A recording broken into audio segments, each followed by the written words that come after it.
शहर मध्य विधानसभा मतदारसंघातील आमदार देवेंद्र कोठे यांच्या पुढाकाराने सोमवारी आयोजित करण्यात आलेल्या देवयज्ञ जनता दरबारात शेकडो नागरिकांनी आपल्या अडचणी मांडल्या आणि अनेक समस्यांचे तात्काळ निराकरण झाल्याने समाधान व्यक्त केले।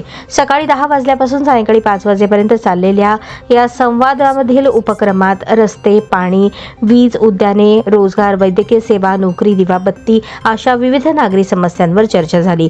प्रत्येक नागरिकांशी थेट संवाद साधत आमदार कोठे यांनी मूलभूत सुविधा आणि शासकीय योजनांच्या अंमलबजावणीबाबत तातडीने निर्णय घेतले।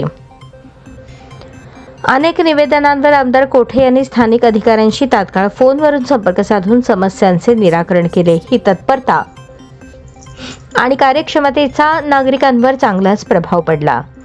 नागरी सहकारी बँकेच्या 620 थकबाकीदारांना 16% व्याजदराने वसुलीचा निर्णय देण्यात आला होता।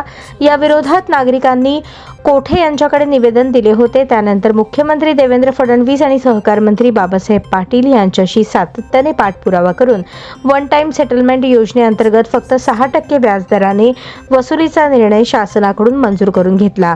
या निर्णयामुळे 272 यंत्रमाग युनिट्स कर्जमुक्त होणार असून अनेक कामगारांना पुन्हा रोजगार मिळणार आहे। ही मोठी आर्थिक मदत ठरली आहे।